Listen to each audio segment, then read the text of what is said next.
नमस्कार। आज हम एक बहुत ही जानी मानी पारंपरिक कहानी की गहराई में उतर रहे हैं। अहोई अष्टमी व्रत कथा। जी। और इसकी जानकारी का स्रोत है व्रत पर्व त्योहार नाम का एक YouTube चैनल, जहां ये कथा बताई गई है। हाँ। आज हम सिर्फ कहानी नहीं सुनेंगे, बल्कि इसके पीछे छिपे मतलब, इसके किरदारों को समझने की कोशिश करेंगे। बिल्कुल। मतलब ये समझने की कोशिश करेंगे कि कहानी कहना क्या चाहती है। शुरुआत तो देखिए बड़ी आम सी लगती है। एक परिवार है, त्योहार की तैयारी चल रही है। हाँ, बिल्कुल रोजमर्रा की जिंदगी। लेकिन फिर एक अनजाने में हुई घटना है ना, वो पूरी कहानी को एक नाटकीय मोड़ दे देती है। सही कहा।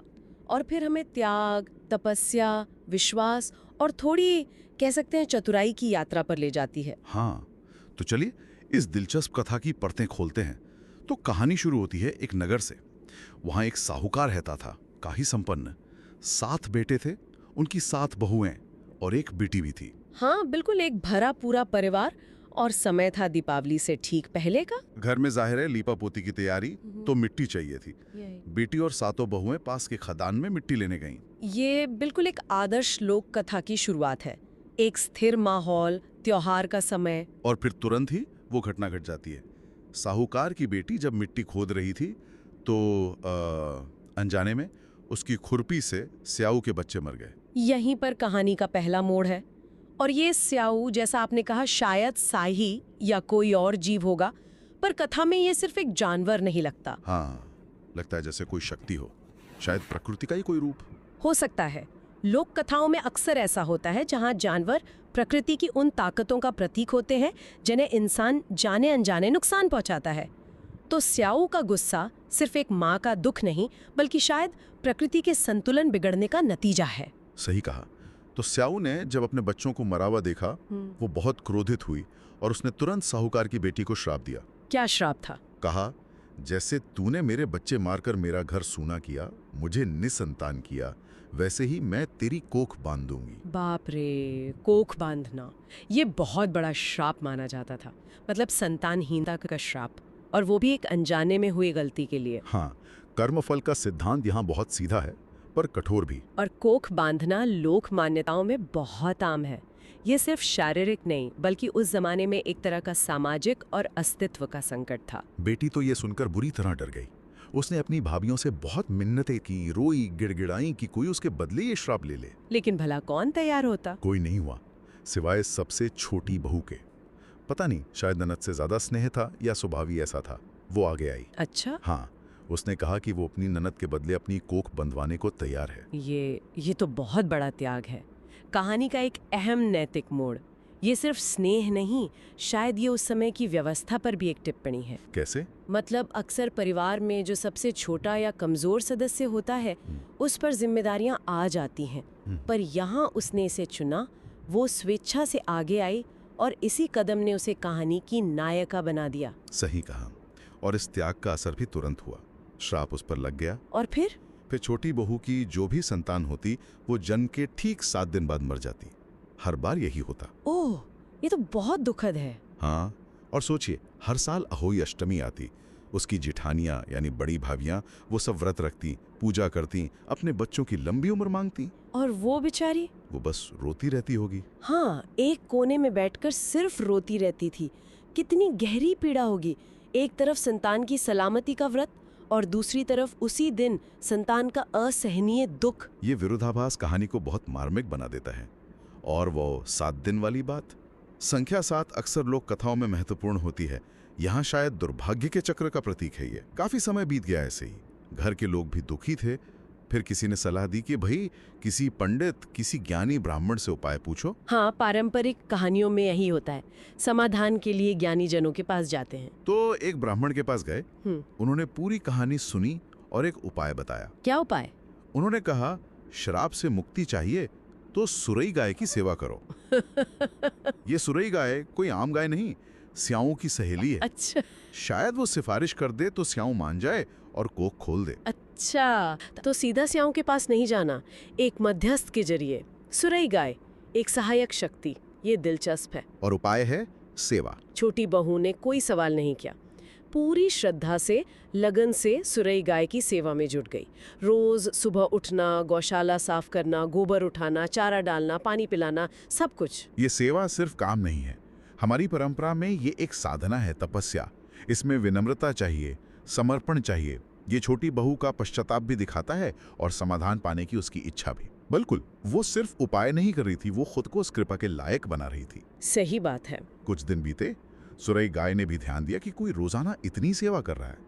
एक दिन वो जरा जल्दी जाग गई और उसने छोटी बहू को सेवा करते देख लिया। गाय का ध्यान देना, सेवा को पहचानना, ये भी लोक कथाओं में आम है, जैसे पशुओं में भी समझ और भावनाएं हो। गाय ने पूछा, तुम कौन हो और क्यों मेरी इतनी सेवा कर रही हो? तब छोटी बहू ने रोते रोते अपनी पूरी कहानी सुनाई। कैसे ननद का श्राप लिया, कैसे स्याऊ ने कोख बांधी, कैसे बच्चे मर जाते हैं, और प्रार्थना की कि आप ही मदद करो, स्याऊ माता से कहो। यहाँ सेवा का फल मिला एक तरह से, उसे अपनी बात कहने का मौका मिला। और सुरई गाय अब सिर्फ एक गाय नहीं रही, वो एक उम्मीद बन गई। कहानी सुनकर सुरई गाय का दिल भी पिघल गया। वो मदद को तैयार हो गई। बोली, चलो मैं तुम्हें स्याऊ के पास ले चलती हूँ। तो अब यात्रा शुरू होगी। हाँ, और रास्ता आसान नहीं था। 7 समंदर पार जाना था स्याऊ के पास। 7 समंदर पार, ये तो सिर्फ दूरी नहीं, ये एक तरह की अलौकिक यात्रा है। आम इंसान के बस की बात नहीं, ये यात्रा भी एक परीक्षा है। चलते चलते दोनों थक गईं। एक घना पेड़ दिखा तो उसकी छाया में आराम करने बैठ गईं। उसी पेड़ पर ऊपर एक गरुड़ पंखी का घोंसला था। उसमें छोटे छोटे बच्चे थे। कहानी में कौन कहानी, ये अप्रत्याशित मोड़ अक्सर समाधान की कुंजी बन जाते हैं। वो आराम कर ही रही थी कि छोटी बहू ने देखा एक काला सांप चुपके से पेड़ पर चढ़ रहा है, सीधा घोंसले की तरफ। ओहो, बच्चों को खाने के लिए? हाँ, छोटी बहू समझ गई। उसने एक पल भी नहीं सोचा, फौरन उस सांप को मार डाला। ये उसके चरित्र का एक और पहलू है।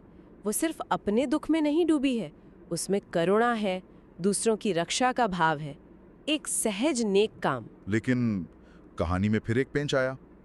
जब गरुड़ पंखी दाना लेकर लौटी, उसने नीचे खून देखा, मरा हुआ सांप देखा, तो उससे गलतफहमी हो गई। हाँ, उसे लगा कि इसी औरत ने, मतलब छोटी बहू ने, उसके बच्चों को मारा है या मारने की कोशिश की है। वो गुस्से में अपनी मजबूत चोंच से छोटी बहू पर हमला करने लगी। अरे, ये तो दिखाता है कि कैसे अच्छे इरादे भी गलत समझे जा सकते हैं। मदद करने वाले पर ही हमला। छोटी बहू दर्द से चिल्लाई, जल्दी से समझाने लगी, अरे बहन रुको, मैंने मारा नहीं, बचाया है तुम्हारे बच्चों को, ये देखो मरा हुआ सांप। तब गरुड़ पंखी ने समझा। हाँ, जब उसने ध्यान से देखा, बात समझी, तो उसे बहुत पछतावा हुआ। वो छोटी बहू की हिम्मत और नेकी से बहुत खुश हुई। बोली, बहन तुमने मेरे बच्चों की जान बचाई है, मांगो, क्या वर मांगती हो? देखा, एक नेक काम भले ही शुरू में गलत समझा गया, आखिरकार वरदान लेकर आया। छोटी बहू ने मौका नहीं छोड़ा। उसने कहा, बहन अगर खुश हो तो बस हमें 7 समंदर पार स्याऊ माता के पास पहुंचा दो। और गरुड़ पंखी तोड़ सकती थी। बिल्कुल, वो तुरंत तैयार हो गई। उसने छोटी बहू और सुरई गाय दोनों को अपनी पीठ पर बिठाया और उड़ चली। पलक झपकते ही 7 समंदर पार स्याऊ माता के पास। गरुड़ का आना एक तरह का दैवीय हस्तक्षेप है। जो यात्रा असंभव लग रही थी वो आसान हो गई। ये पात्र स्याऊ, सुरई, गरुड़ शायद प्रकृति या भाग्य के अलग अलग रूप है। स्याऊ क्रोध है, सुरई करुणा और मध्यस्थ गरुड़ सहायक शक्ति हो सकता है।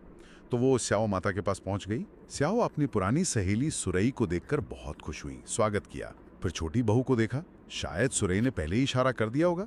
स्याऊ ने छोटी बहू से कहा, बैठी क्यों, मेरे सिर में बड़ी खुजली हो रही है, जरा जून निकाल दो। फिर से सेवा, लेकिन इस बार सीधे स्याऊ की।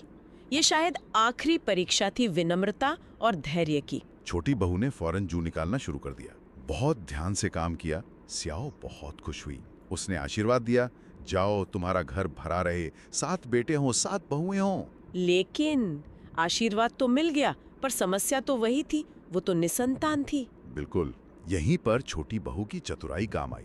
उसने कहा, माता आशीर्वाद सर माथे पर मेरे तो एक भी बच्चा नहीं है, 7 बेटे बहुएं कहाँ से आएंगे? स्याऊ चौंक गई होगी। हाँ, पूछा, क्यों, ऐसा क्यों? अब छोटी बहू ने दाव खेला। बोली, माता अगर आप वचन दें कि बुरा नहीं मानेंगी और उपाय करेंगी तो मैं बताती हूँ। वचन? लोक कथाओं में वचन बहुत शक्तिशाली होता है। एक बार दे दिया तो मुकरना मुश्किल। छोटी बहू ने स्याऊ को नैतिक बंधन में बांध लिया। स्याऊ ने वचन दे दिया। वचन मिलते ही छोटी बहू ने कहा, माता, मेरी कोख तो आपके ही पास बंधी है, आपने ही श्राप दिया था, कृपा करके खोल दीजिए। वाह, क्या बात है! सेवा, मदद और अब सही समय पर सही तर्क और वचन का प्रयोग। स्याऊ ये सुनकर एकदम हैरान रह गई। उसे अपनी भूल भी याद आई और शायद थोड़ी खींच भी हुई। बोली, अरे मैं तो तेरी बातों में आ गई, तूने तो वचन लेकर मुझे ठग लिया। हाँ, ये संवाद बड़ा मानवीय लगता है। पर वचन तो वचन था। स्याऊ ने कहा, ठीक है, तूने वचन में बांध लिया, जा, मैंने तेरी कोख खोल दी। आखिरकार समाधान मिल गया। हाँ, और साथ में स्याऊ ने एक सलाह भी दी। कहा, घर जाकर अहोई माता का उद्यापन करना, 7 अहोई बनाना, 7 कढ़ाई देना। उद्यापन यानी व्रत या मन्नत पूरी होने पर धन्यवाद का अनुष्ठान। ये कृपा को स्वीकार करने और आभार जताने का तरीका है।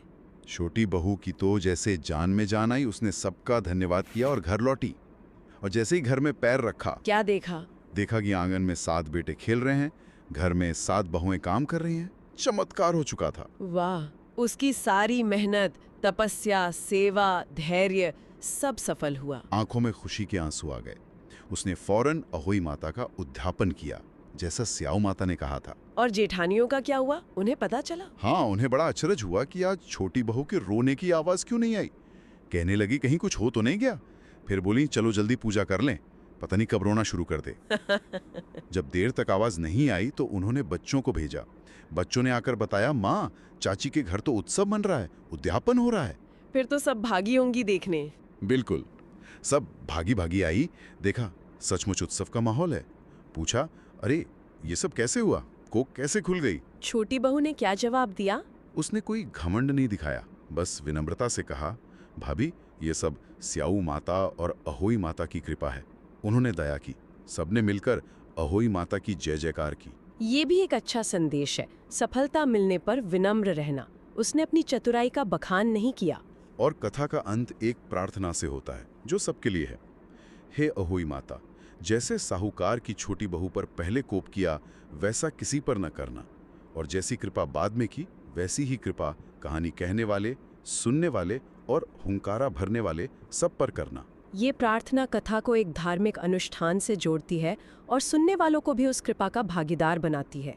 हुंकारा भरना यानी सुनते हुए हामी भरना, ये भी हमारी कथावाचन परंपरा का हिस्सा है। तो ये थी अहोई अष्टमी व्रत कथा की पूरी कहानी और उसकी एक तरह से गहन चर्चा। हमने देखा कि ये सिर्फ एक व्रत की कहानी नहीं, इसमें कई गहरे सबक हैं। बिल्कुल। अगर हम मुख्य बातें देखें तो कर्म फल है, चाहे अनजाने में हो। त्याग और सेवा का महत्व है। मध्यस्थता और मदद की जरूरत। सुरई गाय, गरुण पंखी। हाँ, और सिर्फ सेवा नहीं, बुद्धि और सही समय पर बात कहने का महत्व भी है। विश्वास और धैर्य तो है ही। और प्रकृति से हमारा रिश्ता, स्याऊ, गाय, गरुण, ये सब दिखाते हैं कि हम अकेले नहीं हैं। सही कहा। और सबसे जरूरी, मातृत्व की पीड़ा और उसका सुख, जो अहोई अष्टमी व्रत के मूल में है। वाकई एक साधारण सी लोक कथा में कितनी परतें हैं। ये सिखाती है कि मुश्किलें चाहे श्राप जैसी आएं, पर निष्ठा, सेवा, हिम्मत और थोड़ी समझदारी से रास्ता निकल सकता है। हाँ, और ये आज भी उतनी ही प्रासंगिक है। अपने कर्मों के नतीजे, दूसरों के प्रति जिम्मेदारी, मुश्किल में उम्मीद रखना। छोटी बहू की यात्रा एक तरह से विश्वास की जीत है। और जाते जाते श्रोताओं के लिए एक सवाल छोड़ जाते हैं। ये जो पात्र हैं कहानी में, स्याऊ, सुरई गाय, गरुण, क्या ये सिर्फ कहानी को रोचक बनाते हैं, या फिर ये हमें उस बड़े इकोसिस्टम, उस व्यवस्था के बारे में सोचने को कहते हैं जिसका हम हिस्सा हैं? क्या ये हमें याद दिलाते हैं कि हमारा व्यवहार सिर्फ इंसानों तक ही सीमित नहीं, बल्कि प्रकृति और दूसरे जीवों के प्रति भी मायने रखता है? इस पर जरूर सोचिएगा।